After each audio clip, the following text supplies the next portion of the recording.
Nagsusumite ng paliwanag ng Korte Suprema si Senate President Vicente Tito Sotto III kung bakit hindi siya dapat maharap sa indirect contempt. Same case at convicted siya. Nag-fine siya doon at ang ginawa ng lolo niya doon ay pareho rin sa ginawa niya dito. Dahil merong precedent na lolo niya pa. At kung ano ang ginawa ng lolo niya dati, yun din ang ginawa niya ngayon at same case at same penalty rin ang lalabas laban sa kanya ngayon. At kung sa pagitan naman ni Duterte at Senator Raffy Tulfo, tabla ang naging resulta. Parehong 46% ang nakuha nila. It's a paid rider, no? Hindi po yun siya the usual ulat ng bayan ng Pulse Asia na binibigay po sa public. What they do is that binayaran po yun. Rider po yun, no? Magdagkaroon po sila ng general na survey and then nakisakay po, no? At ang kinumission po ito ng office ni Senator Mig Zubiri. May bisita nga pala tayo ngayon dito sa ating studio. Walang iba kundi ang sikat na may-ari ng BYD. So, BYD yung kotse, no? Yung electric car. BYD yun, di ba? Ano ibig sabihin nun? Bingot yung driver.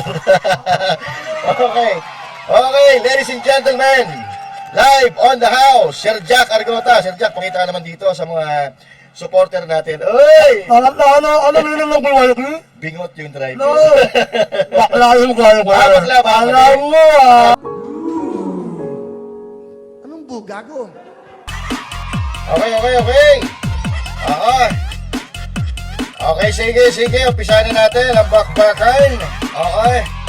At si Raffy Tulfo at VP Sara, tabla nga ba sa latest survey? Ito ba ay bahagi ng propaganda o legit? Babasagin po natin yan. Maya-maya lang mga kababayan. Okay? At syempre, Liberal Party, si Mar Rojas ang itatapat kay VP Sara Duterte. Buboto ba ang mga Pilipino ng kandidatong umiinom sa plato at kumakain sa baso? Aba, loko-loko. Soto, manang-mana ka sa lolo mo. Pamali-mali ang desisyon mo diyan sa Senado. At ayun, pinagpapaliwanag ka ng Korte Suprema. Yari ka. So pag-uusapan po natin lahat ng yan maya-maya lang, mga kababayan. Para lagi kang updated. Ako nga pala si Bidaya ng mga oposisyon sa kasalukuyan mo. At sabi nga, galit na galit ang mga dapungan ng Pangulong Duterte. Kung hindi ka pa nakakapag-subscribe, isubscribe mo na yan!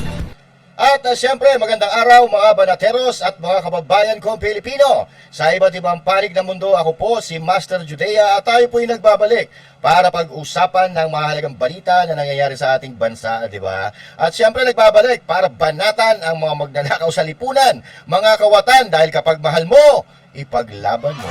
Yan, di ba? Kapag mahal mo, huwag kang pabobo. Oo, di ba? May bisita nga pala tayo ngayon dito sa ating studio. Walang iba kundi ang sikat na may-ari ng BYD. So, BYD yung kotse, no? Yung electric car. BYD yun, di ba? Ano ibig sabihin nun? Bingot yung driver. Okay, ladies and gentlemen, live on the house, Sir Jack Argota. Sir Jack, pakita ka naman dito sa mga supporter natin. Uy! Ano nila ng bulwayo ko? Bingot yung driver. No! Bakla yung kaya ko. Bakla. Alam mo Alam mo, ikaw yung may-ari, bakla pala yung may-ari. Ayaw ko bumili nun. Alam mo yan bingot o bakla. Ayaw ko na. Ayaw mo na. Makano na ako. Makano na ako. Miss Yumimi. Miss Yumimi. Okay, thank you Sir Jack So, binisita tayo ni Sir Jack dito sa bahay dahil, alam mo na, si Sir Jack, layas yan kung saan-saan yan pumupunta. Kahapon, nasa Iligan pa lang yan ngayon, nandito na naman sa studio ni Master Judea. But anyway, mga kababayan, pag-usapan po natin yung kanina na sinabi ko sa inyo. At bago tayo magsimula, syempre huwag kakalimutan na mag-subscribe sa ating YouTube channel, mag-follow sa ating FB page, at syempre huwag din kakalimutan na mag-like, mag-follow, mag-subscribe, mag-like, paulit-ulit punta ka na, bobo ka, bobo lang, basta huwag kakalimutan na mag-like, share, and comment doon sa ating mga video na ina-upload. At of course, huwag din kayong makakalimot na mag-subscribe sa YouTube channel ni Sir Jack Argota. Yan, syempre para lahat tayo masaya, no? O, di ba? Ang daming mga ganap ngayon. At balita natin, mga kababayan, talagang ririguto na itong mga kongresista dahil mapapahiya sila pag bumoto sila ng yes sa impeachment ni VP Sara Duterte. So alam naman natin yan na itong ginagawa nila dyan sa Justice Committee, ito po ay talagang paninira at pagpapabagsak lang kay VP Sara Duterte at sa kanyang mga kaalyado. Pero nakikita nyo naman ng ating VP, di ba? Yung ating VP na relax na relax. So, relax na relax kasi pag ikaw, alam mo na wala kang kasalanan, hindi ka niyang tatablan. Hindi ka tatablan yan. Kasi kung mga demonyo ang naninira sa'yo, ay wala. Walang mangyayari dyan. Demonyo na nga paniniwalaan mo pa. Tsaka, walang matinong tao na maniniwala sa mga demonyo katulad ni Luis Tro. Yan, di ba? Takot na sila na maging presidente si VP Sara. Kaya, ginagawa nila lahat, ginagamit pa nila ang resources ng gobyerno para mapataob or mapabagsak si VP Sara Duterte. Di ba? Yan ang problema natin dyan. Yan ang malaking problema ng Pilipinas. So, pag-usapan na po natin, ha? Pag-usapan na po natin yan dahil, ito pa, si Rafi Tulfo pala, tumatabla kay VP Sara Duterte dito sa panibagong survey. Ito ba yung makatotohanan o propaganda lang? Kasi napakalalayo nila Napakalayo nila. Lagi nangunguna si VP Sara tapos ngayon biglang may tatabla, 'di ba? So, yung mga timing nito mga inilalabas silang balita nakakapagduda, 'di ba? At si Soto manang-mana sa kanyang lolo. Yung lolo niya pamali-mali din, ginaya niya ngayon. Kaya ayon, pinatawag siya ng Korte Suprema. Siyempre, mga kababayan, relax lang kayo diyan. Siyempre pa, magandang araw sa inyo lahat, mga kababayan. Kumusta po kayo? At kung maaari, comment niyo kung nasaan kayo ngayon. Kung para malaman natin kung saan nakakaabot ang ating mga video dyan ba yan sa Europe. Nakakaabot ba ito sa 7 kontinente ng mundo? Pilipinas po rin. Okay. Kumusta na mga kawatan na lumilimas ng pera ng taong bayan? Oo, syempre. Unang-una na dyan yung mga mastermind na nandun sa vlog natin kahapon. At syempre nakalaya na si Jason si Ka Eric Celis nakalaya na, si Tito Soto nagmukhang tanga, di ba? At yung umiinom sa plato at kumakain sa baso, gusto nilang maging pangulo. Ano to? Naglulukoan ba tayo dito? So, at ito pa Rafi Tulfo na wala namang hindi naman laging kasama sa mga survey tapos ngayon tumatapat na kay VP Sara. Ano ba? Pinagluloko tayo ng mga tanga? Ano tayo tanga? Mga buwisi talaga no? So ito, mga kababayan, umpisa na po natin ang ating bakbakan. Pero sa tulad nga na sinabi, huwag kakalimutan mag-subscribe at mag-follow sa ating mga YouTube at FB page. At once again, Sir Jack Argoto, huwag kakalimutan, malupit yan. Nandito nga si Sir Jack Argota sa ating bahay. Kasi alam mo naman, si Sir Jack Argota ay talaga namang tumatakas ito sa makamundong bagay. Sir Jack Argota, halika, pakita ka ulit. Kumustahin mo muna yung ating mga kababayan dyan sa pitong kontinente ng mundo. Mas nakailangan pa, mapalimutan na mag-subscribe. Okay, para may pangkain kami. Okay, akala kasi ng mga hayop na kalaban natin na bayaran kalaban nyo naman ako kasi ng balis, no? Wala bayaran lang tayo ni Sara. Ang kamal naman ng mukha niya, kami mga bayaran. Wala nga akong pera eh. Tignan nyo paano ko magmula? Tignan mo sana kayo master ko sa'yo, magkakalimutan mag-subscribe. Yung mga subscriber nito, mag-subscribe na kayo sa akin, alright? Ano ba kaya ako? Naman ito, nakakulita eh. Alam mo sabi nila binabayaran ka daw, sumusuporta tayo sa mga Duterte, hindi binabayaran, kundi dahil tayo ay tumatanaw ng utang na loob kay PRRD. Kasi hindi nagawa nila. Kung tayo mabayaran, wala pa tayo makain. Yan. Yung mga nandiyan sa kabila, yung mga tahol ng tahol. Wala na sa kabila. Wala na yung mga Maltis. Yung mga dragon na naman ng mga boss, yung mga mahihirap. Yung mga napatay gutom. Yung mga napatay gutom, wala kayo sa nung binayaran. Walang biting. Nung binayaran. Walang biting. Walang pintura dingding. Gano'n. Yun ang mga binabayaran. Matagal na kami tao. Bago kami nag-vlog, Meron na kami. Hindi kami hirap sa buhay. Umusuporta na kami sa tama. kasi mahal namin ang Pilipino. Yan. Kahit masama kayo, mahal pa rin namin kayo. Kinakasuhan na nga si Boss Diaz eh. Kinakasuhan na nga tayo eh. Oo, wala Kaya salita-salita natin dito, ano? Ako nag-return ako ng warrant of arrest eh, ha? Tago ng tago ni Sir Jack. Ako rin ito. Nakakabalaw ka. May pupuntahan lang kami mamaya, kaya nandito si Sir Jack. Kaya tatapusin ko muna itong vlog. Ha? O, kaya makinig kayo. Kaya kayo talaga, oo. O, ayan. So, umpisa na po natin. Samantala, tagalin muna natin itong music. Si Sir Jay Sonsa, no? Nahuli siya noong Thursday at nakalabas siya, Monday na, no? Monday na ng gabi kasi nga, tinaon na gabi, tapos holiday pa. Yan ang problema sa administrasyon ni Bongbong Marcos Jr. ngayon. Talagang ipapahiya ka. Ipapahiya ka gamit ang resources ng gobyerno, mga ahensya ng gobyerno. Kung ikaw ay kritiko, matutulad ka kay Sir Jay Sonsa. Kasi yun talaga yung mga propaganda nila eh. Ang mga propaganda nila, maglalabas sila ng kasinungaling, halimbawa, etong tao na to, nagsisinungaling ito. Kaya kasuhan natin, na dapat nga dito, magkakaso dito si Bongbong Marcos Jr., di ba? Kasi, ang involved dito ay si Marcos Jr., hindi naman NBI. Pero siyempre, alam naman natin, na nautusan na yan, kaya ayun, kinasuhan si Eric Celis at si Sir Jay Sonsa. But anyway, siya po ay nakalaya na kagabi. At eto po, yung mga tagpo doon sa paglaya ni Sir Jay Sonsa kahapon. Yan. Wait lang po. Minimal lang naman ang kaso. Ang kaso is very minimal. Then second, mag-file din tayo ng motion to dismiss. Motion to dismiss on the ground that yung RTC ng Pasay walang jurisdiction sa kasong unlawful publication. Based on my research, bakit Pasay nila final?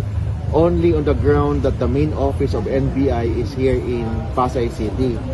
If you check the information, the alleged offended party is the President of the Philippines. So it should not be filed here on the ground na wala namang bahay si President BBM dito sa Pasay. Then second, wala naman siyang opisina dito sa Pasay. So bakit dito na file? And venue is jurisdictional in criminal case. So mag-file kami ng motion to quash. So, possibly, hindi matuloy ang arraignment ni Jason sa maybe ma-dismiss ang kaso. Hopefully, we will know after this case. Ayan. So, ayun, mga kababayan. At ito ay madidismiss ito. Kung susundin natin ang sinasabi ng batas, ito ay dismiss. Madidismiss po ito kasi hindi naman yung offended party ang nagkaso, kundi ang NBI. Parehas lang yan ang nangyari kay Sir Jack Argota di ba? Yun ang interview sa kanya, yun ang nag-file ng kaso sa kanya. At ang nakakatawa pa doon, yung dating director na si Magno, pinalitan ni Matibag. Tapos after pagpalit doon, may kaso na si Sir Jack Argota. So yan po ang nangyayari sa atin ngayon. At yung AMLAC, BIR, DBP, NBI, Ombudsman, yan, pinagtutulong-tulungan na si VP Sara Duterte. So, ibig sabihin dito, yung mga ginagawa nilang kasangkapan, ang mga ahensya ng gobyerno, para pabagsakin talaga si VP Sara Duterte. Kasi, kung tama ang ginagawa nila, ang uunahin nila, yung trilyon-trilyon piso na nawawala sa Pilipinas. Hindi katulad nito, na impeachment kay VP Sara Duterte, na dati na nga itong ibinasura, ng Korte Suprema. Tapos ngayon, siyempre, ibinabalik nila, o uulitin-ulit nila na kung tutuusin, parehas lang naman, yung yung article of impeachment na ipinapasa nila ngayon, sinusubmit nila, pinag-uusapan nila ngayon, kaysa sa unang article of impeachment. Ang nagpagkakaiba lang dito, nadagdag si Madriaga na ayun, nagmukhang tanga na. Dahil puro kasinungalingan yung pinagsasabi niya. So ngayon, mga kababayan, isa na naman na laban ang naipanalo natin sa katauhan ni Sir Jay Sonsa. Samantala, ngayon, patuloy po nila tayong minamanipula, patuloy tayong niloloko, at patuloy tayong pinagsisinungalingan ng mga nasa gobyerno. At eto nga, mga kababayan, bago tayo lumipat sa ibang topic natin, nagsorry ang korte dito sa mali na warrant of arrest laban kay Sir Jay Sonsa. So, malamang sa alamang, madidismiss ito kasi nagkamali na nga Umami na sila na nagkamali sila, so wala na tayong dapat pag-usapan dito. Wala na dapat kaso itong si Sir Jay Sonsa. So, kung matatandaan ninyo, tulong-tulong na sila, pati yung mga vloggers nila na papahiyain yung mga nahuhuli ng mga supporter ni BP Sara at ng mga Duterte, katulad na ginawa kay Sir Jay Sonsa. Pero mo tinaon, gabi, kinaumagahan holiday, tapos weekend, nakapagpiyansa siya kahapon. At si Ka Eric, nag-bail na rin ngayon, so mayroon silang, nakalaya na po sila. Binigyan sila ng pansamantalang kalayaan habang dinidinig po ang kanilang kaso ng mga libel, diba? At kung ano pa man, ibang kasong mahihina na ikinaso po sa kanila. Samantala, eto, minamanipula po ang utak ng mga Pilipino nang nasa Kongreso, maging nandyan sa Senado. So, minamanipulate po nila na, kunyari, si ganito ang may kasalanan, si ganito walang kasalanan, si Marcos walang kasalanan. Ang may kasalanan lang dito, base sa lumalabas ng mga balita, ang may kasalanan lang dito ay ang mga Duterte at ang mga kaalyado ng mga Duterte. Yung kaalyado nila, malinis sila, walang kasalanan. Tulad na halimbawa nito, yung kay Senator Bato. Tingnan nyo ha. Merong committee on ethics ngayon eh. Ang isasuggest ko is ipaalam namin kay Senator Bato na hinga namin siya ng sagot doon sa complaint sa kanya. Actually, dito ba, isa sa complaint, sir? Doon sa complaint sa kanya sa ethics. Pero ang isasuggest ko pa lang, hindi ako chairman ng ethics sa exhortation. Isasuggest ko na hingan si Senator Bato ng explanation. Matak sa show cause why we should not follow or give in to the complaint. pero sir, as to pero hindi pa siya sir nag-reach out since wala pa message. So yan, mga kababayan, Ethics Committee. Ang dapat tawag dyan, Ethics Committee eh. Oo. Kasi mukhang ethics to eh. Mas magaling pa sa mga huwis ito eh, si Soto eh. Akala mo, napakagaling, di naman abogado. Oo, tumanda na to dyan sa Senado, tumanda na dyan sa gobyerno, putang ina, yung utak nito, buho pa rin.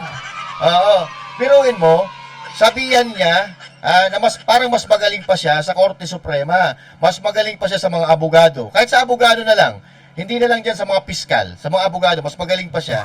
Di ba nakakatawa? Pang One Bull University talaga ugali nito eh. Dapat ito nag-comedy na lang talaga. Oo. Kasi eto nga, papatawan daw nila ng show cause order si Senator Bato de la Rosa dahil hindi pumapasok. Paano ka papasok dyan? Na alam mo na anytime, pag nakita ka, huhulihin ka. Tanga ka ba? Na yung gagamitin sa'yo, ay wala namang kagana-gana, wala namang kawenta-wenta dahil ang kinakasusap kay President Duterte ay yung war on drugs. Yun na nga ang nagustuhan ng mga Pilipino eh. Kahit magtanong ka ngayon eh, ang sasabihin nila kung bakit nagustuhan si PRRD mahigpit at dahil doon sa war on drugs. Tapos, tangina, yan ang gagamitin nyo na dahilan para maaresto ang mga kaalyado ng mga Duterte. Nagkakamali kayo dyan dahil nakikita yan ng mga Pilipino. Diba? Ethics Committee, walang hiya ka. Oo. Dapat nag-itbulaga ka na lang eh. Sa bagay, alam naman ng mga Pilipino kung bakit naging Senate President ito. At may mga ugong-ugo nga, napapalitan to eh. Dapat palitan to ng abogado. Hindi nung achiche, kung sa achiche. Doon magaling yan. Wala akong sinabi. Wala akong sinabing mali sa pag-aartista nito. Magaling naman talaga mag-artista to. Magaling umarte. Kaya lang yung pag-aarte niya, dinadala niya sa Senado. Oo. Uma-acting. So manang-mana daw ito sa lolo niya eh. Kung bakit, malalaman natin mamaya kung bakit nagmana si Soto dyan sa kanyang lolo na dating senador din daw. Pero dito, imbis na si Senator Bato, ang show cause order, siya ngayon ang pinagpapaliwanag ng Korte Suprema dahil sa kakupalan niya. Piruin mo, in-vlog natin yun dati, di ba? Kumbaga, binanatan. One Bull University versus Supreme Court, di ba? So, kanito tayo maniniwala? Kay One Bull o sa mga huwes? Sa Korte Suprema. Kaya ito ngayon, mga kababayan, pinagpapaliwanag siya ng Korte Suprema dahil sa paggagaling-galing at kakupalan niya na animoy mas talino pa siya sa mga abogado. O eto. Ayan. Pinagsusumite ng paliwanag ng Korte Suprema si Senate President Vicente Tito Soto III kung bakit hindi siya dapat maharap sa indirect contempt kaugnay ng kanyang pahayag laban sa isang desisyon ng SC.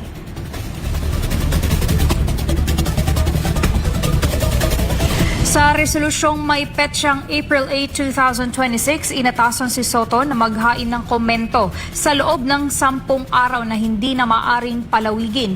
Nag-ugat ang kaso sa petisyong inihain ng grupo ng mga abogado na nagsasabing nakasisira sa tiwala ng publiko sa hudikatura ang naging pahayag ni Soto. Matatanda ang kinwestiyon ni Soto ang ruling ng Korte Suprema na nagbasura sa impeachment case laban kay Vice President Sara Duterte noong nakaraang taon at tinawag pa itong sad day for constitutional law. Ayon sa mga petitioner, bilang leader ng Senado, mas malaki ang epekto ng naturang mga pahayag sa publiko. So dapat po, itong si Soto, dapat ito na yung hindi na binibigyan ng pwesto sa gobyerno. Kasi alam naman natin, di ba? Doon nga sa 18 sundalo, kasama ito sa mga pinangalanan. Kasama ito sa mga hinatiran daw ng maleta. Di ba?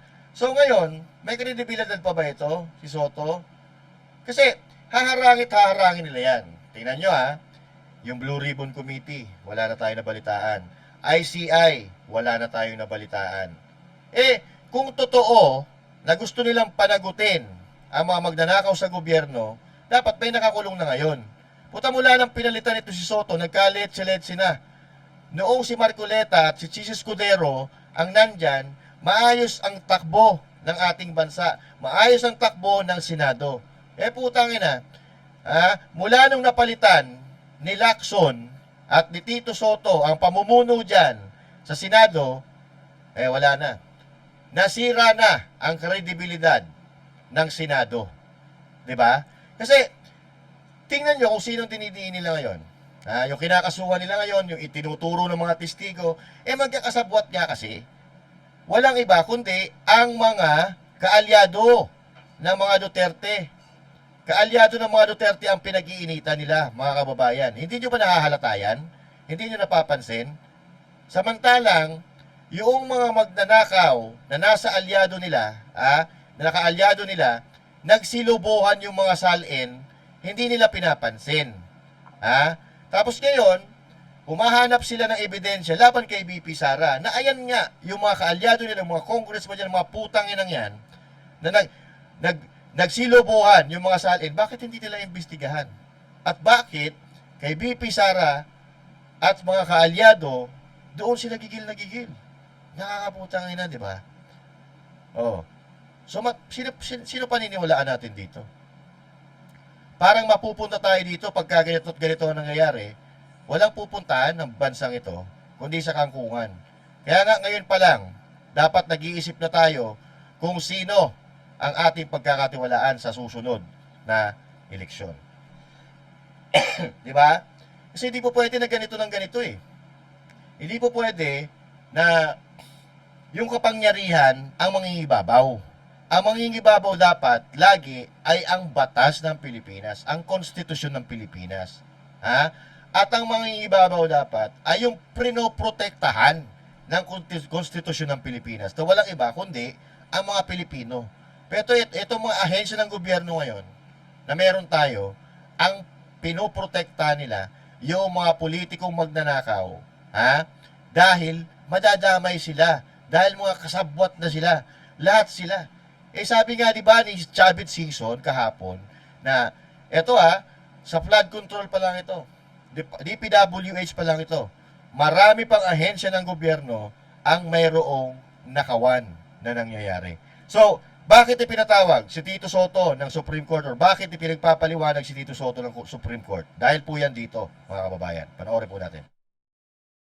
Yung pong mga public statements ni Senate President Vicente Soto III, with all due respect to him, ay lumalampas na po sa legitimate commentary at ito po ay nagtatransgress na into the territory of statements that tend to demean, destroy the credibility, undermine the faith of the people in the Supreme Court.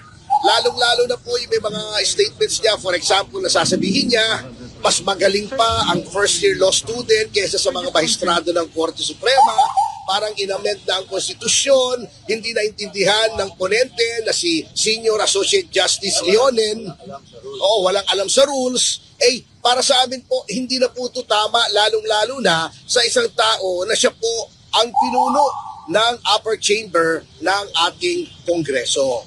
Meron siya mga online post sa Facebook niya which to my mind is degrading, demeaning, disrespectful of the integrity of the Supreme Court as an institution. And tinarget niya yung ponente, yung senior justice, parang pinersonal niya. And he also had a statement na inaamyendahan ng Constitution ang desisyon ng Korte Suprema. Mali po yun. The Supreme Court is the final arbiter sa lahat ng constitutional questions. So very irresponsible yung pahayag ni Senate President Vicente Soto. In spirit, I am with the lawyers who are filing indirect contempt case against Senator Soto for first maligning the Supreme Court and creating an atmosphere by which he is supposed to be an example of being a legislator. He is encouraging people not to believe in the Supreme Court, being the final arbiter. Si Atty. Harold Respiso, pinanatan naman si Soto na parang tumutulad sa kanyang lolo na naging senador din at minsan na rin pinarusahan ng Korte Suprema dahil sa kanyang pagbatikos. Same case at convicted siya. Nag-fine siya doon at ang ginawa ng lolo niya doon ay pareho rin sa ginawa niya dito. Criticize niya yung decision ng Supreme Court, inintimidate niya yung Supreme Court, pinuli niya yung Supreme Court at sinabi baka palitan yung mga laman ng Supreme Court. Yun din ang sinabi ni Senator Tito Soto dito. Mag-chat-chat tayo at palitan natin yung laman ng Supreme Court. Kaya mataas ang tiwala namin sa case na ito dahil merong president na lolo niya pa. At kung ano ang ginawa ng lolo niya dati, yun din ang ginawa niya ngayon at same case at same penalty rin ang lalabas laban sa kanya ngayon. Kung kakatigan ng ESI ang apila ng mga abogado, maaring pagmultahin at patawan ng 6 na buwang pagkakakulong si Soto. Para sa Diyos at Pilipinas kumahal, Margaret Gonzalez, SMN News. Ayun! Oy Soto, wag mo kaming tutulugan. Kung kinangina ka, gumising ka, papikit-pikit ka pa dyan. Ha? So yun manang-mana may pinagmanahan pala Yung lolo pala niya, mayroon din pagkakamaling ganito. Ha? At na-convict yung lolo niya. Mukhang makukonvict din to. Diba? Galing-galingin kasi. Mas magaling pa siya sa ponente. At eto mga kababayan, eto kasi ang nangyayari dyan. Pati yung Korte Suprema, gusto nilang sirain. Kasi, kung halimbawa, yan po ang gagawin Kung ikaw pinag-iinitan ng gobyerno, lahat ng ahensya ng gobyerno ay nilagyan mo ng mga direktor o mga leader na kalaban ng kanilang binabanatan, saan patatakbo? Katulad ni VP Sara Duterte, pinagtulong-tulungan ng AMLAC, DBP, BIR, DOJ, Ombudsman, pinagtulong-tulungan na siya. Diba? So, walang ibang pupuntahan ang isang VP Sara or katulad ng sitwasyon ni VP Sara, kundi ang Korte Suprema. So ngayon, anong ginagawa ni Soto? Ito ay matinding propaganda din. Gusto niya i-discredit ang Korte Suprema. Gusto niyang sirain ang Korte Suprema para sabihin or isipin ng mga tao na mali ang ginagawa ng Korte Suprema. Walang hiya ka. Final arbiter ang Korte Suprema tapos gaganyan-ganyanin mo. Hindi po pwede yan. So ngayon, dapat itong si Soto ay dapat makasuhan, dapat makonvict ito dahil pambabastos ang ginagawa niya. Pambabastos ang ginagawa niya sa kataas-taasang hukuman ng Pilipinas. Siniraan niya sa taong bayan, sa harap ng media, sa harap ng telebisyon. So, anong iisipin ng tao sa ponente, sa mga justices natin? Anong iisipin ng tao? Marami pa naman tao ngayon na tatanga-tanga, naniniwala sa mga gagong katulad ni Tito Soto. Hindi ho ba? So, dapat ito makasuhan. Kahit magpaliwanag pa po ngayon ng yan, mali-mali yung ginawa niya. Maling-mali po ang ginawa niya. So, we found out na ganito rin pala ang nangyari sa lolo niya. Ganyan din ang mangyayari sa'yo. Same with Marcos Jr. Kung ano nangyari sa tatay niya, mas worse pa ang mangyayari sa kanya. Dahil pinabayaan niya, yung nakawan sa gobyerno niya, sa administrasyon niya, and worst. Sinasabi nga ni Chavit Singson na walang ibang mastermind dyan, kundi si Marcos Jr. Pero, bakit si VP Sara Duterte ang gusto niyong i-impeach? Huwag na tayong magtanga-tangahan. Huwag na tayong magtanga-tangahan. Paulit-ulit na lang na ginagago tayo ng mga hayop na ito, na laging ininilihis ang issue. So eto, mga kababayan, matapos yan, halos lahat na nga ng ahensya ng gobyerno kakampi nila Lalo na yung Kongreso. Eto, pakinggan ninyo. At eto po yung mga mukha ng mga demonyo dyan sa Justice Committee na may mga kasalanan sa taong bayan, kaya gustong-gusto nila ma-impeach si VP Sara. Eto po yan. Nagkakabawian na umano ng pangalan sa draft report na sumusuporta sa impeachment laban kay VP Sara. Pero ayon sa minorya, matibay ang basihan ng mga kaso laban sa pangalawang Pangulo. Natural, Natural. Yun ang sasabihin nila, matibay ang kaso kasi gusto nga nilang ma-impeach si VP Sara Duterte. Pero malinaw na malinaw dito, mga kababayan, itong content na to is May 2, like 3 days ago. 3 days ago, itong content na to kung saan nagbabaliktaran na po ang mga kongresista regarding or tungkol dito sa impeachment ng VP Sara Duterte dahil alam nila na mali. Alam nila may mali talaga dito. Alam nila na pamumulitika lang ito. Kaya nagsisi-atrasa na po sila. So ito po yung balita na yan ang Agenda Weekend Report ni Joel Manalo.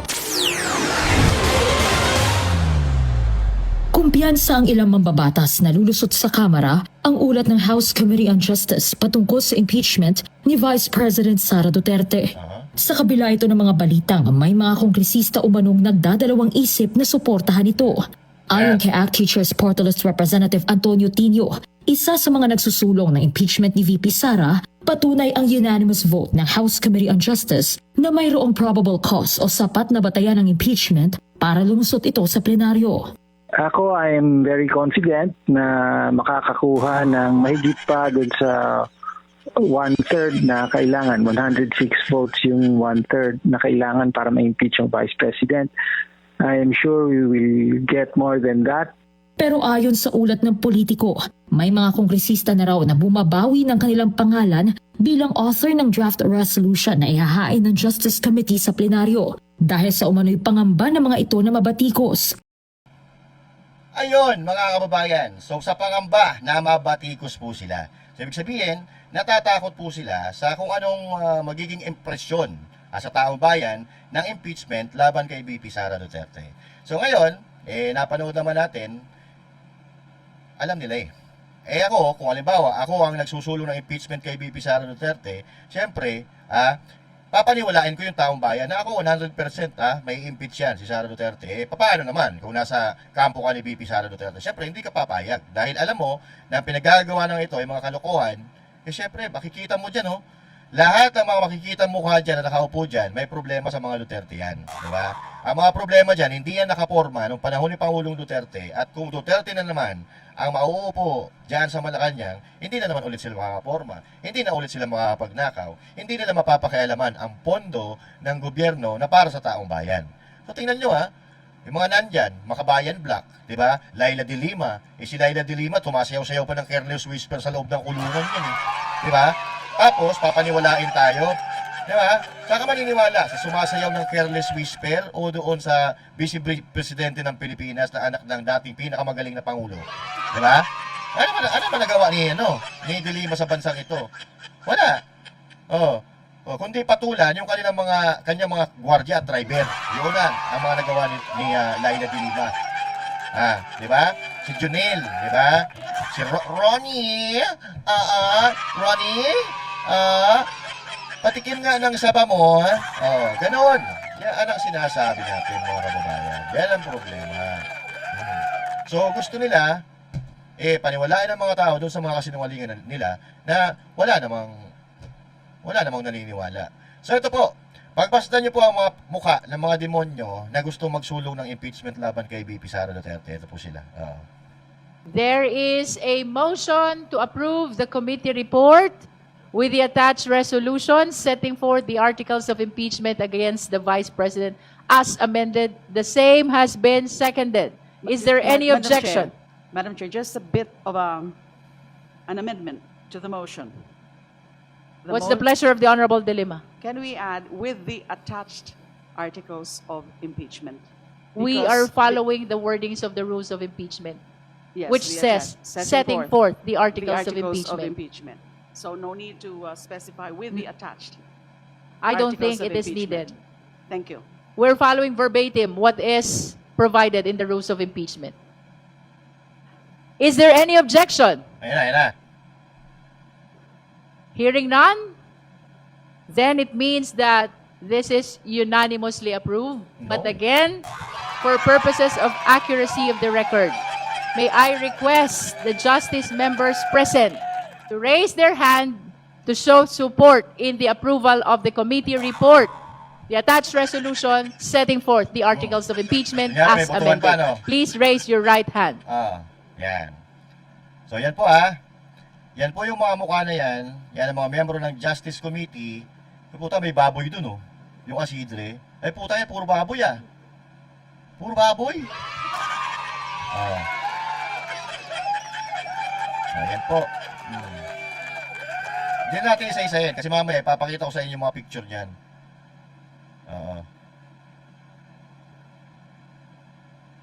Yan. Nawala ng ano,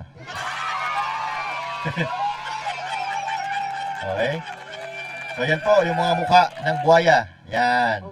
Yan po ang mukha ng salot sa lipunan ng Pilipinas. Yan mga yan. Yan.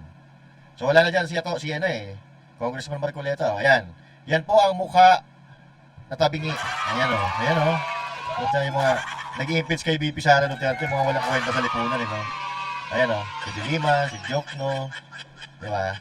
You may put down your hands. You put down your hands now, Kunyari, nagbutuhan pa, mga tanga lang, Tanga lang maniniwala dito sa mga hayop na to, Oo. So, ayan, sintensyahan nyo na. Ang tagal pa kasi sa Senado, Ang tagal pa iakyat sa Senado. Kunyari, may ebidensya, pero nangangalap pa rin ng ebidensya. Di ba? So, ayan, Ang tagal naman. Tsaka nasasayang oras namin sa inyo. Ano boto? Ano desisyon? Luistro, nagbayad ka na ng utang mo? Kaya mo, lakas-lakas mo maningil. Ng biyaya kay BP Sara, may utang kang 8 milyon. Let it be placed on the record that 55 out of 55 justice members physically present manifested their support to the approval of the committee report, to the attached resolution setting forth the articles of impeachment as amended. The chair therefore declares the motion unanimously approved. Yan Di ba? Ang galit, Ito yun ang mukha yan. Hindi mo talaga mapagkakatiwala, parang Una parang bruha na, hindi mo maintindihan, parang aswang na hindi mo maintindihan, Bago kami maniwala sa iyo, magbayad ka muna ng utang mo. Yan ang problema natin, Yan ang problema. Bayad ka muna ng utang mo, tapos ayusin mo yung pagiging kongresista mo. Yan. Hindi kayo, umakasa lang kayo dahil kay speaker, di ba? May AX tayo dahil kay speaker. May tupan tayo dahil kay speaker. Utang ina, may maleta tayo dahil kay speaker. Di ba? So bakit ngayon, nagsalita si Romualdez, parang binabanatan si Romualdez ngayon. Bakit ayaw nyo man lang ipagtanggol? Kaya na kayo, pagkatapos yung mabigyan tahimik na kayo sa bagay, yan ba yung kapalit ng maleta yung pag-impeach kay BP Sara? Ay matakot na kayo. Kaya doon sa mga kongresista, maghunos dili kayo. Ayan. Ano sabi ni Cathy Binag? Diba? Ang sabi ni Cathy Binag, iba-blacklist ng Iglesia ni Cristo ang sino mang boboto para sa impeachment ni BP Sara Duterte. Hindi ho ba? Yan ay sinabi ni Cathy Binag, if I'm not mistaken, like 2 days ago, sinabi po niya yan. At hindi po yan pinapabulaanan ng Iglesia ni Cristo. Walang sinasabi ang Iglesia ni Cristo sa tungkol doon sa sinabi ni Cathy Binag. At tandaan po natin, si Marcoleta ay Iglesia ni Cristo at kadikit po yun ni Cathy Binag. Edi sana, kung hindi totoo yung sinabi ni Cathy Binag, edi sana sinabihan na siya ni Congressman Marcoleta dahil Iglesia yun. Diba? Baka mamaya, baka doon niya nakuha yung impormasyon na yun. So hanggang ngayon, ang Iglesia ni Cristo ay wala pang sinasabi tungkol sa sinabi ni Cathy Binag na nag-viral nga yan sa social media. Kaya ngayon, mga kababayan, eto, sana masampulan na nila. Itong mga kongresista na ito na mga bumoto. Ayan. Yan po yung 55 congressman sa Justice Committee na nauna ng bumoto laban sa impeachment or pabor sa impeachment ni VP Sara Duterte. Yan po, screenshot nyo na lang, makikita nyo mga pangalan, 55 po yan. So meron na po silang 55, no? Ang kailangan nila, 106, pero silang 55, so 51 na lang ang kailangan nila na boto para ma-impeach si VP Sara Duterte. At kung matatandaan natin, kagabi po, sinabi ni Amy Marcos na ang ipinangbablackmail ni Sandro Marcos sa mga kongresista ay yung mga proyekto nila sa kanilang distrito, yung for later release. At kung ako, mga kababayan, maiintindihan ko yung kongresista namin. Kung halimbawa, hindi binigyan ng pondo, hindi binigyan ng proyekto, maiintindihan ko yung kongresista namin na hindi boboto pabor sa impeachment ni VP Sara Duterte. Di ba? Kasi yung taong bayan alam na mali itong nangyayaring impeachment kay VP Sara Duterte. Una-una, ang dami-daming problema ng Pilipinas, mahal na bilihin, kung ano-ano pa, kahirapan and all that, mahal na gasolina. At maliban doon, ang nawawala sa Pilipinas sa administrasyon ngayon ay trilyon-trilyon, di ba? Binibintang nila kay VP Sara Duterte, millions of pesos na confidential funds na wala naman silang ebidensya, wala silang patunay. Ang mga ebidensya nila, mga haka-haka, di ba? Pero, itong mga kongresista na nagsilobo-lobo yung mga salin, hindi naman nila sinisita. Ano to, naglolokohan tayo? Paniniwalaan yung mga Pilipino na kontra kayo sa korupsyon, pero yung mga bulsa nyo punong-puno na dahil kay Speaker. Dahil kay Speaker, may tupad. Dahil kay Speaker, may AX. Dahil kay Speaker, putangin nyo, wala nang maniniwala sa inyo. Yan ang sinasabi natin dito. Wala nang maniniwala sa mga ito. Screenshot nyo na lang yan. Screenshot nyo na lang dahil, eto nga, ito isa rin kongresista na hindi naman maka-Duterte ito Si Erice, hindi po maka-Duterte yan. Hindi po maka-Duterte si Erice, kundi yan po ay solido na liberal party. Ang kanyang tawag dito, partido. So, pero ayaw din niya na ma-impeach si VP Sara. Bakit kaya? Mamaya, pag-usapan natin. Panoorin muna natin. Ano ba talaga ang pinaglalaban? Bayan ba o kapangyarihan? Hindi na ito unity. Ito ay uni-amay. Ito ay uni-nakaw. This is not about accountability. This is about partisan politics.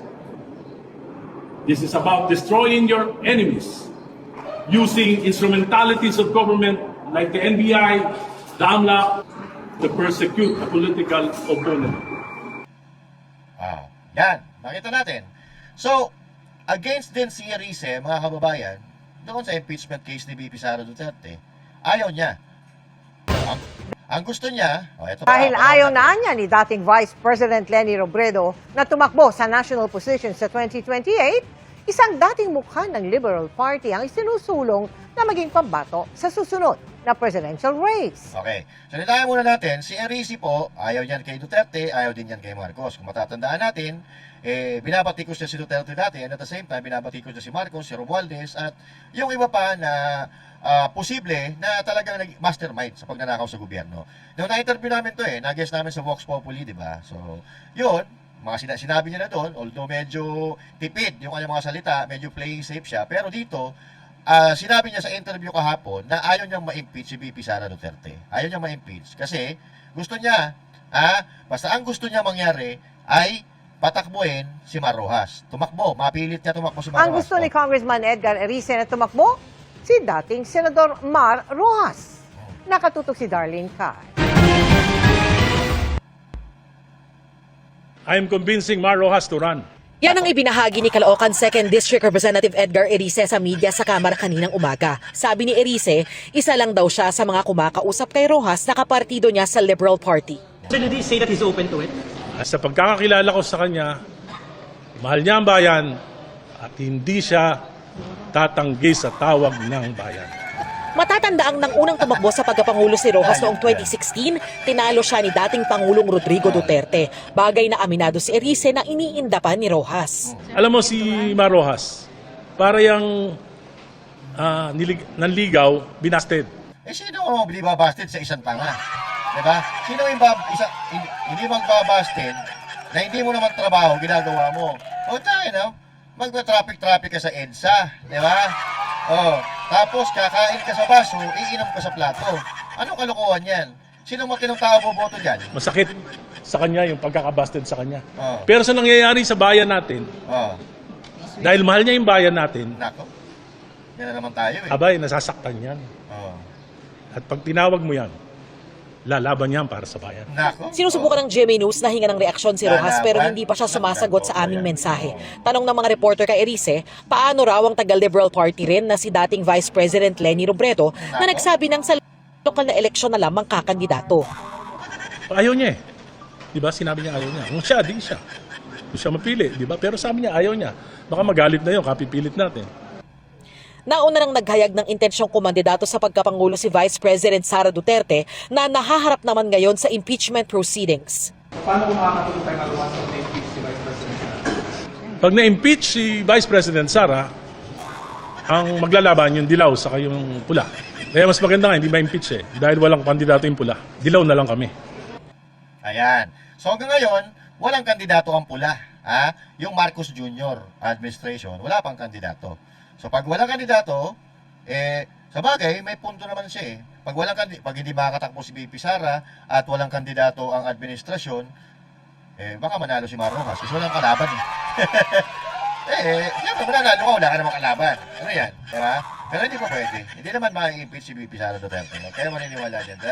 Hindi ko alam kung ano nakita ni Congressman Egay Erice kay Mar Rojas, anak ng Toko. Oo, sinasabi pa niya na impyerno daw ang magiging administrasyon kung sakasakaling Duterte. Anak ng Tokwa. Noong panahon nga ni Pinoy, 'di ba? Yung right of way nga hindi niyo makuha-kuha, 'di ba? Hindi niyo magawa ng paraan yung right of way, yung Skyway Stage 3, 'di ba? Hindi ang tagal-tagal na niyan, hindi niyo magawan. Ano yung problema sa panahon ni Aquino? Right of way. Hindi niyo mapaalis ngayon yung mga nakatira doon sa parte na dadaanan ng Skyway Stage 3, di ba? Yun ang problema nyo. Puta, napakasimple problema, hindi nila solusyonan. Tapos sasabihin mo, si Mar Rojas lalaban yan. Puta, paanong lalaban yan? Nung SAP 44, DILG Secretary yan, kung di ako nagkakamali, at nasa administrasyon, may hawak nyo na agency sa Aquino administration, wala nagawa yan. Tapos ipipilit mo ngayon. Yan tayo hindi magkakasundo kung Erice. Di ba? Yan ang problema natin. Walang hiya. Pupunta sa palengke, magbubuhat ng sibuyas, di ba? Magtitinda ng isda. Hindi naman yung trabaho na nasa gobyerno. Trabaho yan ng mga mangingisda at mga tindero. Di ba? So yan ang problema. Sa bagay, naiintindihan natin kasi Liberal Party nga eh. Wala silang mapisil na panlalaban kay VP Sara Duterte. Kaya kung ano-ano na kalokohan na naiisip ng mga ito. Kung ano-anong mga kalokohan ang naiisip nila. Kaya, ito panoorin natin to. 8% ang agwat ni Vice. Ito na. Ito, kasama pa rin ito mga kababayan sa kanilang mga propaganda. So ito talaga eh. Sa tingin ko dito, kasabot na rin nila ang mainstream media sa pagpapalabas ng mga kung ano-anong propaganda laban kay VP Sara para masira si VP Sara Duterte, no? Masira at bumaba ang tiwala ng tao kay VP Sara Duterte. Ito, pakinggan natin. Ayan na. 8% ang agwat ni Vice President Sara Duterte kay Naga City Mayor Leni Robredo sa pinakabagong Ulat ng Bayang 2028 Presidential Preference Survey ng Pulse Asia. Sa tanong na kung ngayon gaganapin ang May 2028 elections, sino kina Duterte at Robredo ang iboboto mo? 51% ang nakuha ni Duterte habang 43% si Robredo. At kung sa pagitan naman ni na Duterte at Senator Raffy Tulfo, tabla ang naging resulta. Parehong 46% ang nakuha nila. Isnagawa ang survey mula February 27 hanggang March 2, 2026. May margin of error ito na plus or minus 3%. Ayon sa Pulse Asia, kinomisyon ito ng opisina ni Senate Majority Leader Migs Zubin. Ayan, mga kababayan. This was February. February up until March. No? February, March daw ito ginawa at kinomisyon ito ni Senator Migs Zubiri. So, ibig sabihin, itong survey na ito ay bayad po ito. Binayaran, nagpa-survey sila, nakisaka yung iba. Ito, logic lang. Si Leni Robredo, nagpahayag na hindi tatakbo. Diba? Pinipili talaga nila eh. Nagpayag na sila ni Robredo na hindi tatakbo, and yet, yan pa rin ang ginagawa nila. May mga pa-survey-survey na ganyan and all that, di ba? Para lituin ang mga tao. Kumbaga, mind conditioning. Mind conditioning mga kababayan na ginagawa nila para, kunyari, yung mga tao ay bumibitaw na sa pagsuporta kay VP Sara. Ulul. Mga ulul kayo. Oo. Hindi mangyayari yun. Kasi alam niyo kung bakit? Alam niyo kung bakit? Ito Ito. Wait lang. Ano ang sabi ng isang abogado dito sa ginawang survey na ito? Pakinggan po natin, para mabuksan po yung mga natutulog yung mga brain cells, Pakinggan natin. Yes. Ano po yung masasabi mo tungkol sa mga pinapakalat ng mga trolls ngayon tungkol doon sa survey ni VP Sara na bumababa na daw po yung rating niya? Oh, I see. Ano yan it's a paid rider, no? Hindi po yun siya the usual ulat ng bayan ng Pulse Asia na binibigay po sa public. What they do is that binayaran po yun. Rider po yun, no? Magkakaroon po sila ng general na survey and then nakisakay po, no? At ang kinumission po ito ng office ni Senator Mig Zubiri umano doon sa nabalitaan ko at nabasa ko, no? So, this thing is actually crucial and very important po for us to determine at maging cautious po tayo. Kasi bayad po ito eh. Hindi natin po alam kung ano pong intention, bakit po ito ginawa ang survey. At saka kung nangyari po ito noong Pebrero hanggang February 27 to March 2, bakit ngayon lang po pinalabas? That is the most important question. Yung timing ba ng pagpalabas? So, those are the things questionable. Hindi po natin sinasabi na peke ito. Hindi po nasabing illegal ito. Hindi natin sinasabing hindi ito totoo. But the use and timing, yun po ang dapat nating maging vigilant tayo. Bantayan po natin to. Ano ba ang purpose nila? Is this for political mind conditioning? Yan po ang ating dapat malaman. Maraming salamat po. So, sinasabi naman natin, mind conditioning, di ba? Mind conditioning, this is a part of their strategy, mga kababayan. Magkakasama yan lahat. Itong impeachment kay VP Sara Duterte, paninira, black propaganda kay VP Sara Duterte, magkakasama lahat yan. Magkakasama lahat yan. Siyempre, siniraan nila. Nagkaroon ng impeachment trial kay VP Sara Duterte. So, ngayon, ang gusto nilang palabasin, dahil sa impeachment trial na yon, marami ang bumitaw ng suporta kay VP Sara Duterte. That's part of it. That's part of it. Pero, kung iisipin mo, bakit si Leni Robredo? Putahin na, tumanggi na nga yan si Leni Robredo, di ba? O bakit si Rapi Tulfo? So ngayon, ipinaparehas nila ngayon ang survey ni Rapi Tulfo kay VP Sara Duterte. Pero kung matatandaan natin, ito nung mga nakaraang survey, kahit noong pag-anunsyo ni VP Sara Duterte, ang nangunguna lagi si VP Sara Duterte. Di ba?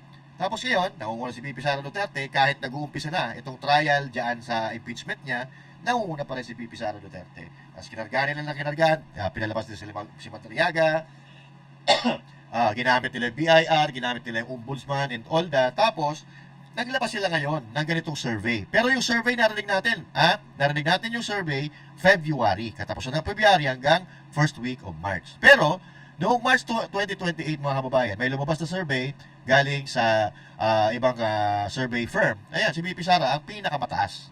Although bumaba ng konti, pero siya pa rin ang pinakamataas. At Tulfo, si Tulfo, dati Rapi Tulfo, 9% lang yan Tapos bigla nilang ipapasok ko yun Kasi iisipin ng mga tao, ito kasi nasa thinking nila. Siniraan na nila ng siniraan si VP Sara Duterte sa Kongreso, impeachment and all that. Nilabas yung billion-billion na pera ng mga Duterte and all that. Pero, that doesn't make any sense mga babae. Wala na naniniwala, nakikita nyo naman sa comment section. Dahil ang tunay, eto, may mga survey kasi na commission and non-commission. Yung commission po, bayad po yun. Binabayaran, may nagpapasurvey. Yung non-commission, wala. Yung parang, sige, gawa lang tayo ng survey. That's non-commission, walang bayad. Pero yung mga non-commission na yon, si VP Sara ang nagtatap. Pero dito, sa mga commission survey, nawawala, bumababa si VP Sara Duterte. So, ano ba yun? Ano ba kalokohan? Pananarantado? Iba-iba yung resulta? Ang tunay na survey, nandyan sa kalsada, nandyan sa kalye, ang tunay na survey, mga kababayan. Wala dyan, sa mga bayan na survey, wala dyan sa mga hawak nilang survey firm, kundi nasa kalye, nasa palengke, nasa paradahan ng mga tricycle, paradahan ng mga bus, nandun ang tunay na survey. Dahil nandun yung mga totoo na bumoboto. Katulad na limbawa nito, pakinggan po natin ito mga kababayan, Alright, so ang tunay na survey ay nasa kalye. At katulad nito, tumitingin tayo sa mga kalye survey na ginagawa ng ating mga kababayang vlogger na talagang nagtatanong dyan sa kalsada. Ang tunay na resulta ng botohan, hindi makikita dyan sa mga survey na yan, dyan sa mga survey firm na yan, kundi nandun sa kalsada, sa totoong mga tao. At eto nga, Kalye TV 25 vlog, no? Nakikita natin dito, bali 7 silang naglalaban-laban dito, at ito po yung mga sinasabi nila. Ayan, pakinggan natin. Forward lang natin kasi masyadong mahaba ito.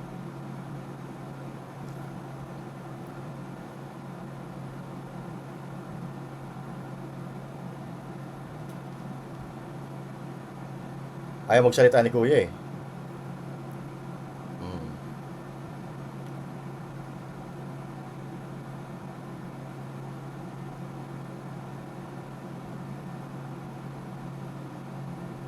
Robredo meron na si Robredo. Tapos forward na natin.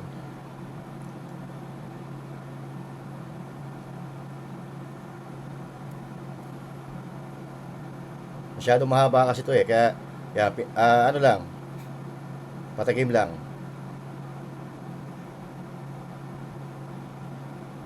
Ayan, meron na Sara Duterte Ayan.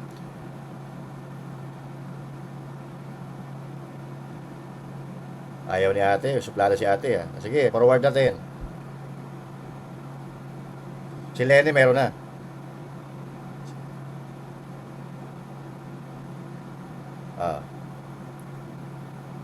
Lenny meron na.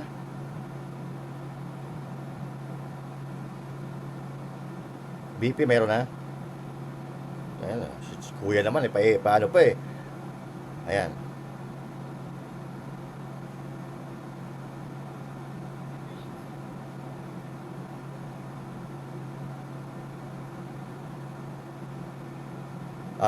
Lenny tsaka Rafi meron na. Pero punta na tayo sa dulo para makita natin yung resulta na mismo. Pero kung gusto nyo mapanood ang buong video, ayun, Kalye TV vlog. Kalye TV vlog, bagong-bago, isang araw pala ito video na to So matapos kahapon nilabas yung bagong survey. So eto, yung Kalye survey, ito ay sa Valenzuela City.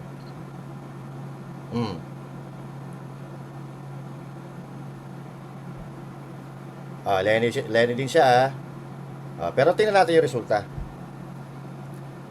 Duterte,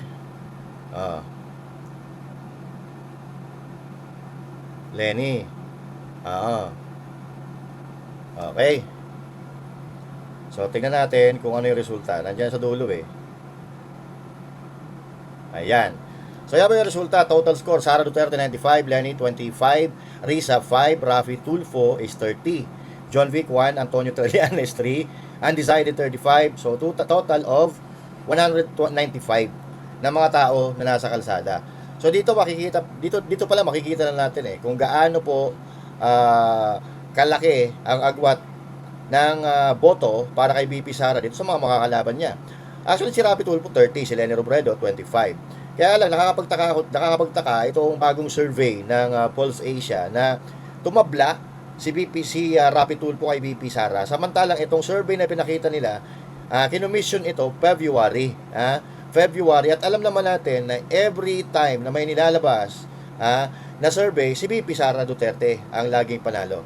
So ngayon, magtataka ka kung bakit bigla-bigla na lang umangat si Rafi Tulfo na itong ang survey na to ay commission ni Mig Subiri. Diba? So kaya mahirap paniwalaan. Huwag tayong basta-basta maniniwala doon sa mga survey kahit lamang pa yan si BP Sara Duterte kasi yan ang mga propaganda nila. Una, palalamangin nila si BP Sara Duterte at unti-unti palalamangin nila yung mga posibleng makakalaban ni BP Sara Duterte. Ganyan po tayo minamanipula ng media at ganyan din po tayo minamanipula ng mga magnanakaw na politiko. Okay? At ayun na nga mga kababayan, at napakinggan natin ang opinyon ng taong bayan, ang opinyon ni Sir Jack Argota at ang opinyon ni Master Judea. At syempre kanino kayo maniniwala doon sa mga propaganda? Yan po ay magkakadikit. Ginagawa nilang impeachment, ginagawa nilang paninira kay BP Sara Duterte. Isa po yan. Isa involvement nila, nagsasabuatan sila para papagsakin si BP Sara Duterte. At katulad nga na sinabi natin, hindi naman nila talaga Kaya ayaw nilang ma-impeach si VP Sara Duterte. Alam nilang hindi ma-impeach si VP Sara Duterte. They are doing this to destroy VP Sara Duterte para magkaroon ng pag-asa yung mga kandidato nila na manalo kay VP Sara Duterte. Sir Jack, meron ka bang pauli salita sa ating mga kababayan dyan?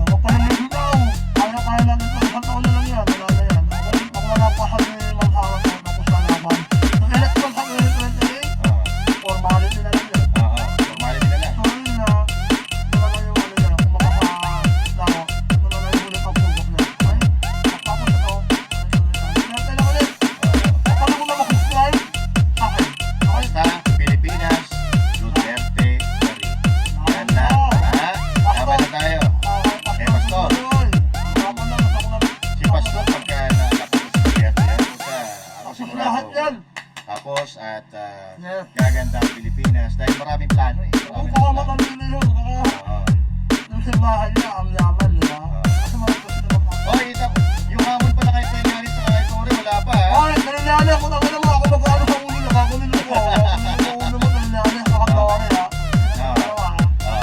Sige. Ayan, yung total score. Ato kahapon lang to ha. Kahapon lang na Kali survey ito. Kahapon lang. Yan, nakalagay dyan kung sino yung nag-survey, nag-Kali survey. Panoorin mo. Panoorin ninyo yung mga survey na ginagawa niya. Sara Duterte 95, tapos kay Rapi Tulfo 30, tapos tabla. Kalokohan yan, mga kababayan. And once again, yan po ay propaganda, mind conditioning, at higit sa lahat, paninira kay VP Sara Duterte. Alright? So, yan. Master Judea, say thank you. God bless you all and to God be the glory. Magandang araw po sa inyo lahat. Kita-kita tayo muli sa susunod na video. Bye!